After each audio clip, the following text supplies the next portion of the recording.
बाद एक बार फिर आपका स्वागत है। नजर डालते कुछ और अहम खबरों पर। खबर छतरपुर से है, जहां पिछले कुछ दिनों से श्याम मानव की चुनौती के बाद पूरे प्रदेश में पंडित धीरेन्द्र शास्त्री चर्चा में हैं। आपको बता दें, बागेश्वर धाम के पीठाधीश्वर धीरेन्द्र शास्त्री के भाई लोकेश गर्ग के फोन पर उन्हें धमकी दी गई है।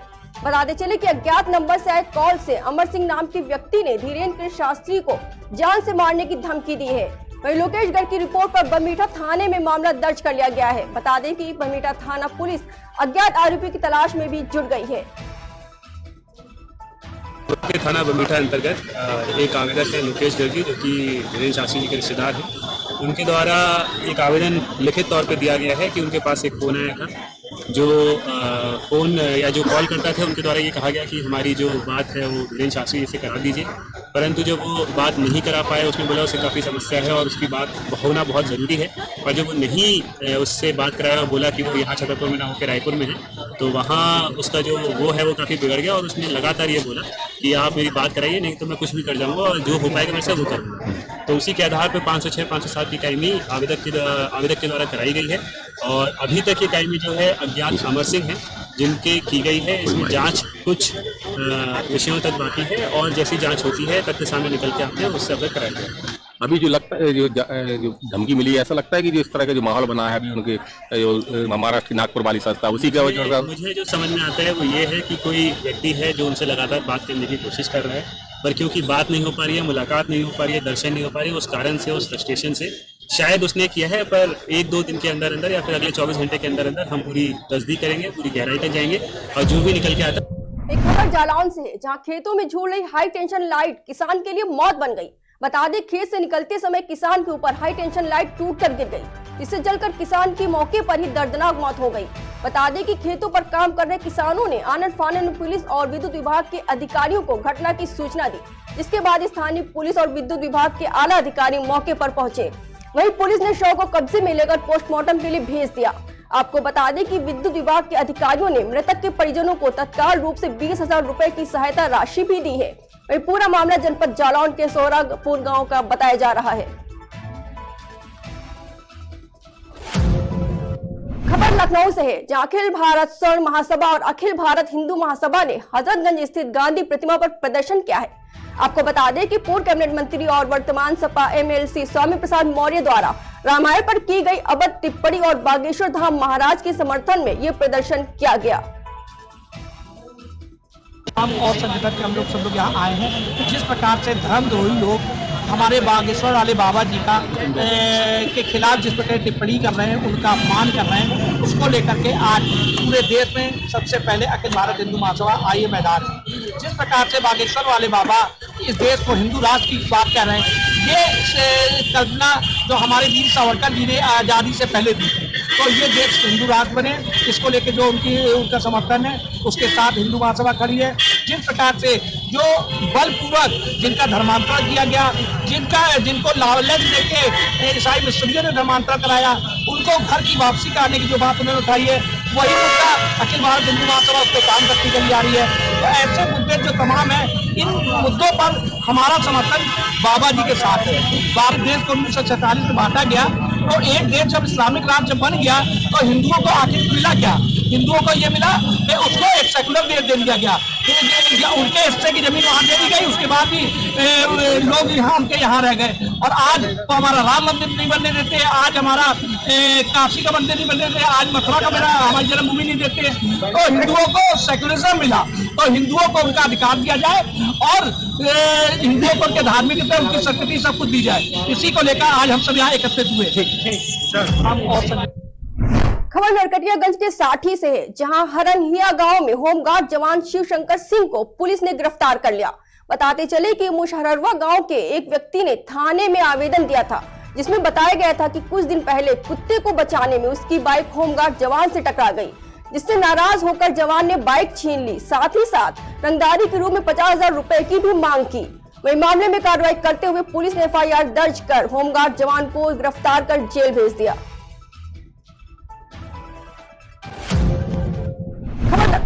खबर लखीमपुर खीरी से है, जहां विकासखंड बाकीगंज के सुआबोज ग्राम पंचायत के हजारों लोगों ने पूर्व कोटेदार शिव कुमार चौहान के परिजनों को कोटा देने के लिए उनका समर्थन किया है। बता दें कि शिव कुमार चौहान का लंबी बीमारी के चलते निधन हो चुका है, जिसके चलते वहां की कोटे की सीट खाली है। वहीं सुआबोज ग्राम पंचायत के हजारों लोगों का कहना है कि जो कोटे की सीट खाली है, उस खाली सीट पर शिव कुमार के परिजनों के घर के सदस्य को कोटा दिया जाए। वहीं पूरा मामला विकासखंड बाकीगंज के सुआबोज ग्राम पंचायत का बताया जा रहा है।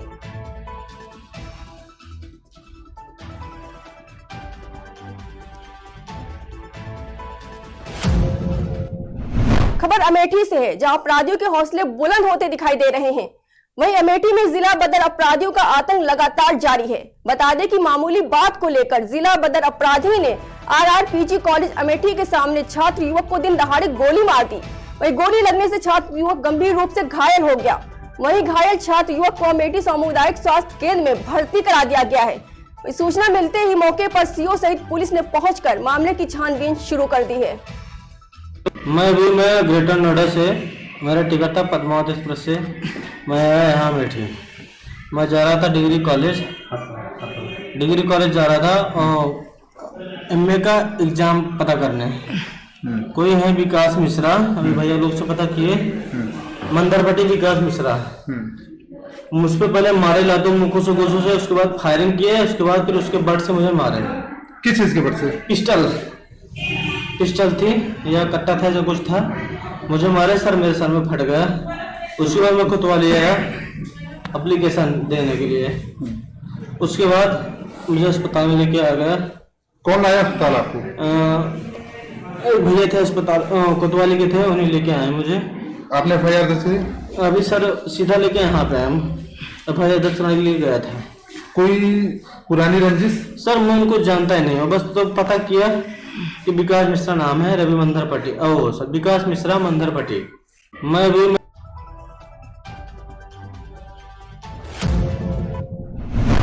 खबर एटा से है, जहां जलेसर रोड स्थित Awagarh public senior secondary school में सेठ किशोरी लाल जन सेवा समिति द्वारा कंबलों का वितरण किया गया।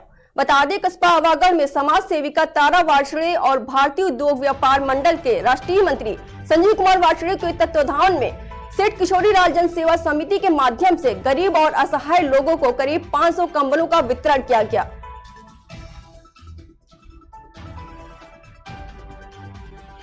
सेठ किशोरी लाल वार्षणे जन कल्याण समिति द्वारा, जो मेरे फादर हैं, उनकी ही उसमें ये समिति बनी हुई है और ये 500 कंबलों का वितरण अवागढ़ नगर के गरीब असहाय लोगों को दिया गया।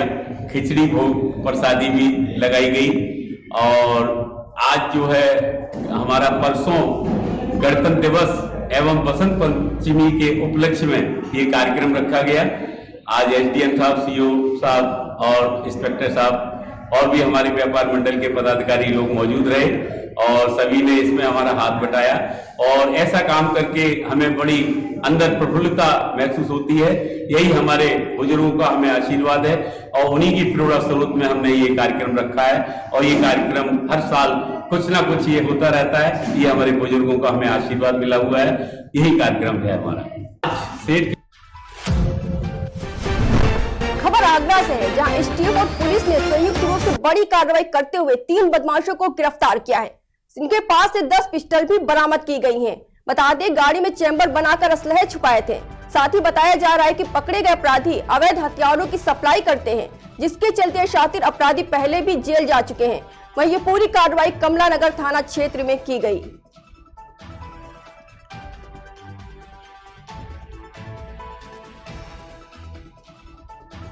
आगरा पुलिस ने STF के साथ मिलकर एक अवैध हथियार तस्करी करने वाले गिरोह का भंडाफोड़ किया है और जिस गाड़ी में ये लोग लेके जाते हैं वो गाड़ी बरामद की है और साथ में 10 अवैध देसी पिस्टल बरामद किए हैं और गाड़ी में जो स्पेशल उसमें बनाया गया था एक डॉकेट जिसमें कि इन पिस्टलों को ले जाकर रखकर तस्करी किया जा रहा था, वो गाड़ी भी बरामद किया है, जिसमें कुल तीन अपराधी गिरफ्तार किए गए हैं, जिसमें एक है कुशाल पुत्र दुर्ग सिंह, दूसरा भगवान पुत्र बनवारी और तीसरा संतोष शर्मा पुत्र मायाराम। ये तीनों आगरा के रहने वाले हैं। इन्होंने अपने पूछताछ में बताया कि ये जो अवैध हथियार है ये मध्य प्रदेश के सेंधवा से लेकर खरीद कर लाते थे। इनके जो खरीदने का वैल्यू है लगभग 10 से 12 हजार के आसपास हुआ करता है और इनके बेचने का जो वैल्यू है वो 30 से 35 हजार में बेचा करते थे। और हम इनसे विस्तृत पूछताछ किए हैं कि ये अब तक कितने वर्षों से ये कार्य कर रहे हैं, किसको किसको बेचे हैं। तो इन्होंने ये कबूला है कि ये लगभग 3 से 4 वर्षों से ये कार्य कर रहे हैं। कुछ नाम भी संज्ञान में आए हैं जिसको इन्होंने बेचा है। पुलिस उनकी भी जांच कर रही है और उनकी संलिप्तता होने पर, इस बात की पुष्टि होने पर उनके विरुद्ध भी कार्रवाई की जाएगी। ये हमने अभियोग आर्म्स एक्ट की विभिन्न धाराओं में पंजीकृत किया गया है, जिसमें कि वाहन में तस्करी करने की धारा भी सम्मिलित है और इनके विरुद्ध कार्रवाई निम्न मांगे। खबर मध्य प्रदेश के मंदसौर से, जहां बिजली कंपनियों के संविदा और आउटसोर्स कर्मचारियों की 3 सूत्री मांगों को लेकर की जा रही अनिश्चितकालीन काम बंद हड़ताल चौथे दिन भी जारी रही।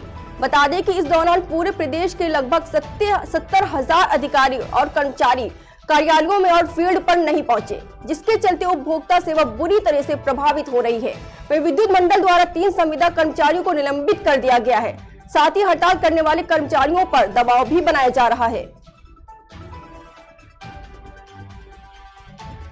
निम्न मांगे हैं जो माननीय मुख्यमंत्री जी के समक्ष रखी गई है। उनमें से सबसे प्रथम मांग है हमारी संविदा कर्मचारियों का नियमितीकरण और आउटसोर्स पे जो कार्य कर रहे हैं, बाह्य स्रोत विद्युत कर्मचारी संगठन के सदस्य हैं, उन कर्मचारियों का सविलय कंपनी में कर उनको वेतनमान दिया जाए। और जो कंपनी में आउटसोर्स की जो पद्धति चालू कर रही है, जिन ठेकेदारों को ठेके दिए गए उन ठेकेदारों को बाहर किया जाए, बिचौलियों को बाहर किया जाए और जो तनख्वाह हमारी मिलती है वो पूरी तनख्वाह हमारे खाते में डाली जाए। ये और कंपनी कैडर से हमको मतलब हमको सैलरी दी जाए। और हम जो चाहते हैं, हमारे जो पेंशनर संघ भी हमारे साथ में हैं, कई संगठन हमारे साथ में हैं और आज हम उनका स्वागत अभिनंदन करते हैं। उन लोगों ने भी 12 बजे से सभी सरकारी जो कर्मचारी हैं उन लोगों ने भी हमारे कंधे से कंधा मिलाकर कार्य करने का हमको आश्वासन दिया है और वो भी खुद हमारे साथ में इस धरने में साथ रहेंगे। और सरकार से हम यही मांग करते हैं कि जल्दी से जल्दी हमारी मांग को पूरा करें और सीमित समय में हमारे जो दिए गए हमारे प्रदेश अध्यक्ष जी द्वारा और हमारी प्रदेश कार्यकारिणी द्वारा जो नियम करे गए हैं और जो उनकी हमारी मांगे हैं उनको जल्द से जल्द निराकरण किया जाए। और हमारी मुख्य मांगे 2 हैं, एक संविदा का नियमितीकरण और आउटसोर्स का कंपनी में संविलियन। ये हमारी 2 मुख्य मांगे। आज का हमारा ये चौथा दिन है हड़ताल का और लगातार हमारे प्रशासन के ऊपर बात भी हो रही है, जिससे अब आगे की रूपरेखा तय होगी। निम्न खबर फिरोजाबाद से, जहां 8 दिन पहले एका क्षेत्र से ऑटो की हुई चोरी करने वाले चोर को पुलिस ने गिरफ्तार कर लिया है। साथ ही चोरी किए गए ऑटो को भी बरामद कर लिया है। बता दें एका पुलिस ने चोर को दबोचकर जेल भेज दिया है। वहीं पुलिस अधीक्षक ने पूरे मामले का खुलासा किया है।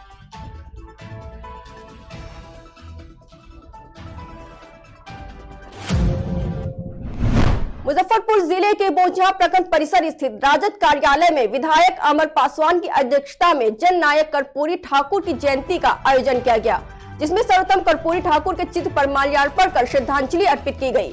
तो वहीं इस कार्यक्रम में उपस्थित सभी लोगों ने जन नायक कर्पूरी ठाकुर जी से किए गए कार्यों को अपने जीवन में हर संभव ढालने की कोशिश के लिए शपथ ली। वहीं इस अवसर पर बोचहा विधायक अमर पासवान जी ने कहा कि कर्पूरी ठाकुर मधुर स्वभाव के थे। उन्होंने स्वतंत्रता संग्राम में काफी बढ़ चढ़कर हिस्सा लिया। उनके जीवन से हमें सीख लेकर अपने जीवन में उतारने की कोशिश करनी चाहिए।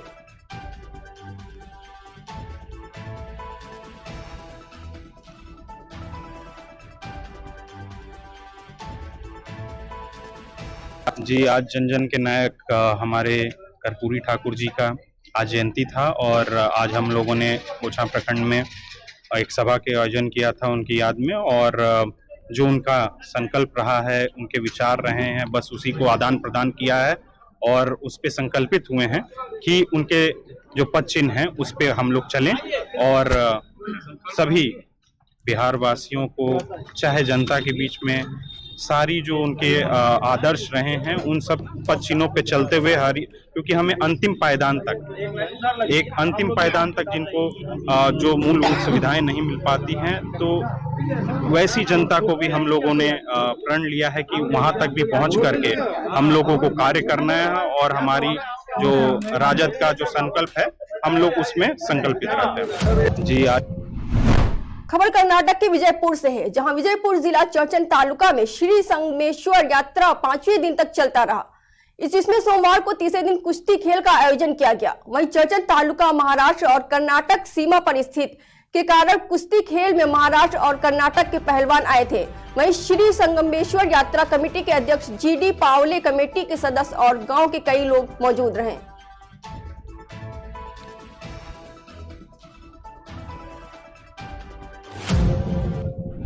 फिलहाल की खबरों में इतना ही, जल्द हाजिर होंगे।